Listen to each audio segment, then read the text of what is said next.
దూత media power of news. నమస్తే, welcome to దూత మీడియా. నేను పవన్. లడాఖ్లోని లేహ్ ఆ హిమాలయ గడ్డపై ఈ మధ్య గొడవలు తారస్థాయికి చేరాయి. సెప్టెంబర్ 24న జరిగిన ఒక ఆందోళనలో జనం రెచ్చిపోయి బీజేపీ కార్యాలయానికి నిప్పు.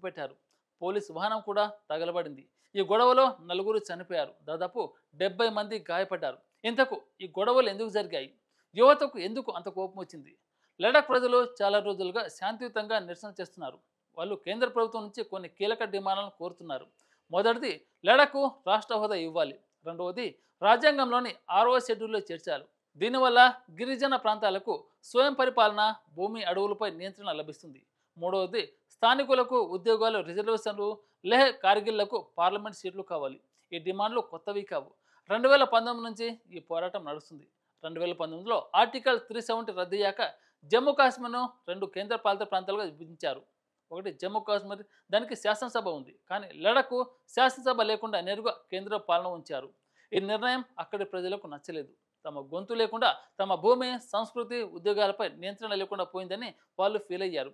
అందుకే Leh apex body Kargil democratic Lions అనే 2 సంస్థలు కలిసి ఈ డిమాండ్ల కోసం పోరాటం చేస్తున్నాయి.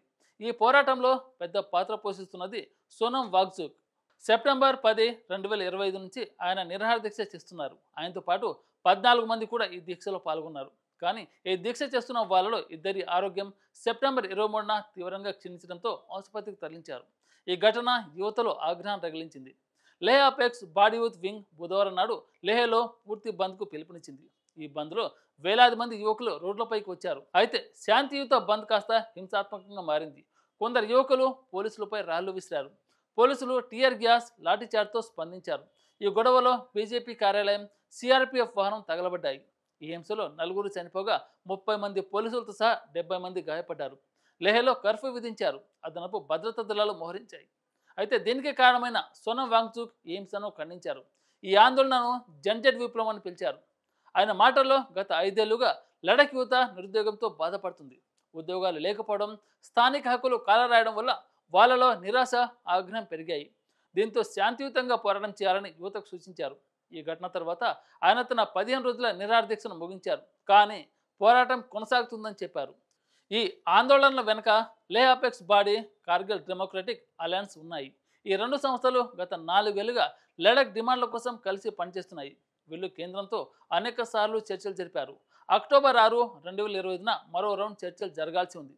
కానీ ప్రభుత్వం ఈ డిమాండ్లో నెరవేర్చడంలో ఆలస్యం చేస్తుందని, హామీలు ఇచ్చి మోసం చేస్తుందని ఆందోళనకారు ఆరోపిస్తున్నారు.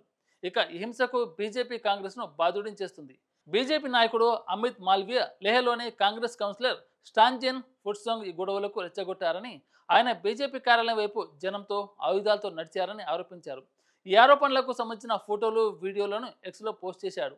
కాంగ్రెస్ నాయకుడు రాహుల్ గాంధీ యువతను రెచ్చగొట్టి ఈ హింసకు కారణమయ్యారని బీజేపీ చెబుతుంది. అయితే కాంగ్రెస్ ఈ ఆరోపణలను ఖండించింది. ఈ గొడవలు జంజట్ ఆగ్రహం వల్ల జరుగుతున్నాయని కొందరు అంటున్నారు. లడాఖ్లో 97% మంది గిరిజనులు ఉన్నారు. వీళ్ళు తమ భూమి, సంస్కృతి, ఉద్యోగ అవకాశాలను కాపాడుకోవాలని కోరుకుంటారు. కానీ కేంద్ర పాలన వల్ల తమ హక్కులు కాలరాయడం, ఉద్యోగాలు లేకపోవడం వల్ల యువతలో నిరాశ పెరిగింది.